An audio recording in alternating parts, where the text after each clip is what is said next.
Well, look at that view. It is Monday, April 24th, 2023, and I am Kenny Polcari, your host of the party. And what is it that we need to know today and this week? Well, first of all, it is an absolutely spectacular day outside. Look at that sky. Is that stunning with those clouds just behind me with the water down in the background? In any event, what is it that you need to know? Well, stocks remain range bound, right? Last week they were range bound. They started off today being range bound. It's a big earnings week, right? It's going to be some big tech in focus as well as some other names in other industries. So we're going to get a better sense of what's really happening in the economy. Traders are making a big short bet using the 10-year treasury. And is there a black swan event just ahead of us? Well, we can talk about it. And what do we have for dinner tonight? We're going to have the shells with sweet sausage and peas. Oh my God, I made it last night. You can find it on my Twitter. It is delish. Okay, look, like I said, stocks remained range-bound last week, right? Think between the 4,000 and 4,200 trading band after mixed earnings reports and another mixed week of weaker economic data. And that failed to ignite any move in stocks in either direction, either up or down, right? Confusing comments by different FOMC members, leaving investors pondering what the next move will be. Asking, are we going to get hikes in May, June, and July? Could another 75 basis point rate hike actually be on the table? Or will the credit tightening conditions do much of the work for the Fed? Treasury yields ticked up just a bit at the end of the week on the back of the news, leaving the 3-month and 6-month bills yielding 5.1% and 5.08% respectively. The 2s are yielding 4.18%, and the 10s remain at 3.6%. The curve still inverted, as if you needed me to tell you that. It's been inverted now for more than a year. Inflation in the UK ticked higher, clocking in at 10.1% versus the expected 9.8%. And that sent the gilt yields higher, right? Now, gilts are the UK government bonds. News that Chinese growth and spending is rebounding nicely did little to inspire buyers in Chinese stocks. All while oil continued to suffer just a bit, falling about 7.5% since the April 13th high, ending the week position between the 50 and the 100-day moving averages at about 77.87. Fears of a building recession and rising rates once again causing that demand destruction story to come to the forefront. Remember also what I said last week. I would not be surprised to see the oil fill the gap that it created back on April 3rd, which means we'd have to see oil trade down to 75.67 a barrel. On Friday, it traded as low as 76.72 a barrel, just $1.05 away from filling that gap. This morning, oil is trading at about 77.70. And while the coming debt ceiling debacle isn't an issue yet, it is sure to become one in the month ahead, unless those clowns in D.C. come to the table and decide to hammer out a deal at the last minute, right? And at the moment, that does not appear to be the case. But we all know it's usually an 11th hour event after they've created all kinds of angst for investors and Americans, suggesting all kinds of disasters if the U.S. defaults on its debt. Okay, let's make one thing perfectly clear. All right, let's just get this out on the table and be done with it. The U.S. is never going to default on its debt. That's not happening. There's no matter what they tell you, the U.S. will never default on its debt. Now, shutting down parts of the government could happen, and that has happened, but it's not the same as defaulting on our debt by any stretch of the imagination. So don't go making investment decisions based on the idea that the U.S. government is going to default on its debt. Not a smart idea, right? It just isn't. But building a strong portfolio that could weather the storm of anxiety and drama is a smart idea and has always been a smart idea. So stick to your plan. That includes consistent deposits into your account and consistent allocations to your portfolio. Take advantage of dollar cost averaging and always reinvest in divvies until you get to the point in your life where you're actually using the divvies as income. Up until that point, though, just keep reinvesting and put them on automatic reinvestment. Eco data today includes the Chicago Fed survey, supposed to be down 0.2. The Dallas Fed survey down 11. Later in the week, we're going to get the Philly Fed survey. We're going to get new home sales, Richmond Fed survey, mortgage apps, durable goods, capital goods ordered and capital goods shipped. First quarter GDP, pending home sales, Kansas City Fed survey, personal income, personal spending. And the one that everyone is keeping their eyes on is the PCE deflator. That is the Fed's favored inflation guide. And the top line is expected to show month-over-month gains of 0.1%. Year-over-year at 4.1%. The core month-over-month up 0.3, and the core year-over-year up 4.5%. Both readings are down over the last month, but they still remain at levels well above the Fed's 2% target, and that's what's driving the latest conversation about how many more hikes are we going to see. Is it 1? Is it 2? Is it 3?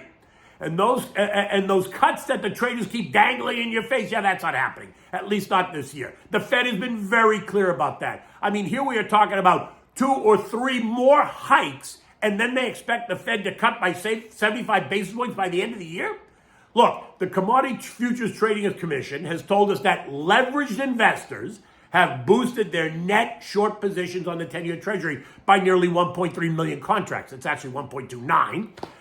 And why would anyone do that? Because that bet tells you that they think the Fed will keep hiking and that the 10-year Treasury prices will fall as yields rise. And if that happens, then that bet will pay off big. Now look, there are 6 more FOMC meetings until Christmas. And while it's possible, it is not probable unless we get some unforeseen black swan event that creates complete havoc and chaos. Now look, okay, so let's talk about it. Let's lay out what some possible events could be. Well, we have the ongoing Russia-Ukrainian war. Probably not the event. We do have China threatening to take Taiwan. Maybe a little bit more. We have AI that is now threatening our own very existence. Not yet. We have a debt ceiling drama unfolding, and we're gearing up for a 2024 presidential election that now has 2 Democratic challengers challenging JoJo for his job, and we have 6 Republican challengers so far. I would expect at least 10 more Republicans to join the fun before the count is over. Out of all these, I think it's the China threat that could be the black swan event. And while so many don't see it happening, the jury is still out on this, all right? I think it's going to happen sometime during the Biden-Harris administration. Why? Others think it's going to happen in 2025. My gut says that Gigi is going to do it while JoJo and Kamala are in the House because they are seen as compromised and weak, never mind a host of other issues. But look, let's not go there. Let's keep telling ourselves that it's all good, that China will not take Taiwan, although I think that's a little bit naive, but we can run with that if you want. In addition, it's all about earnings this week and next week as the bulk of the S&P reports. And this week we have some big tech numbers to deal with, right? Microsoft, Google, Meta, and Amazon. Remember that so many of these tech companies took advantage of the economic weakness to clean house. So expect the focus to be on how those moves have helped those companies going forward and how they have helped those companies, report their earnings. Don't be surprised if you see a lot of positive surprises, because that's the way this game is played, right? If you're going to surprise, surprise to the upside, not to the downside. Because if you're surprised to the upside, you really get rewarded. Now, before the bell, we heard from Coca-Cola. After the bell, we're going to get First Republic, Whirlpool, AMP, Cleveland Cliffs, CCK, and a few others. Now, it's not going to be until May 10th before we hear from First Citizens, right? The bank that took over the failed Silicon Valley Bank. But that will be interesting too, but that doesn't happen for another couple of weeks. The dollar index is churning, remaining well below any trend line as it hovers around 101.65, 101.70, right? We remain in that 100, 103 trading range. Gold remains just below the 2,000 an ounce mark, and this morning was trading at 19.95 an ounce. U.S. futures were down again this morning, right? Down futures were down 70, S&P's down 9, NASDAQ down 25, the Russell down 4. The market is now kind of just churning after it's open. It's kind of churning, nothing dramatic. We are now in the official blackout period ahead of the Fed's May meeting, which is next week.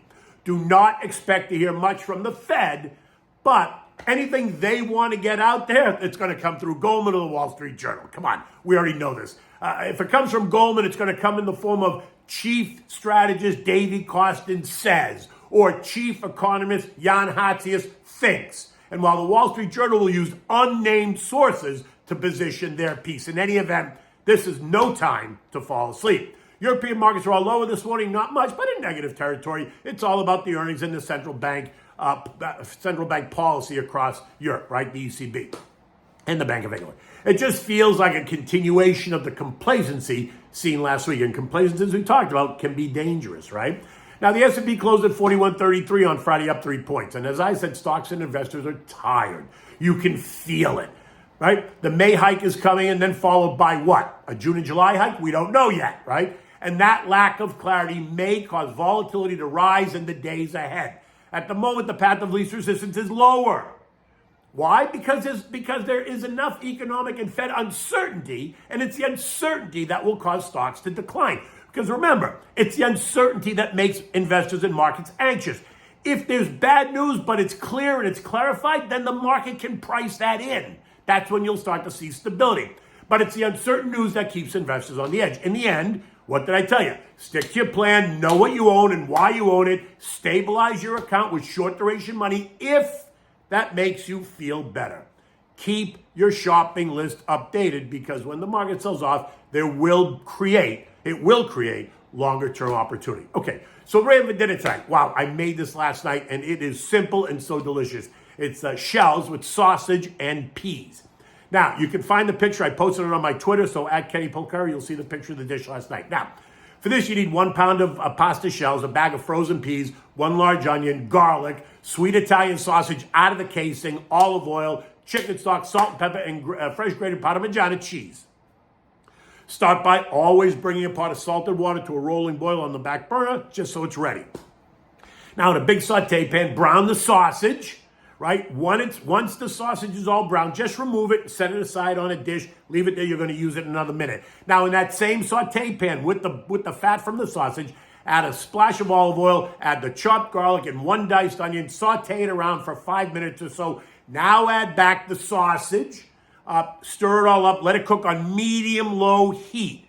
Add about a cup of chicken stock and then add the bag of frozen peas. Season it with salt and pepper and just let it simmer on medium-low, right? Now put the pasta in the water, cook it for 8 minutes, leave it till al dente, strain it, always reserving what? A mug full of the pasta water, what we call tears of the gods. Now, put the pasta back in the pot, add the sausage and peas, mix it well, toss in a handful or 2 of grated Parmigiana cheese, mix it up. If it seems like it's, sucking up all the juice and it's drying up a little bit, that's when you take the pasta water, add a little bit of the pasta water back to the pasta just to moisten it. Don't make it soupy. This is a moist dish. That's it. Toss it, serve it individually in nice warm bowls, have extra cheese on the table for your guests, and wow, look at that day behind me. Mama, is it spectacular? In any event, until tomorrow, take good care.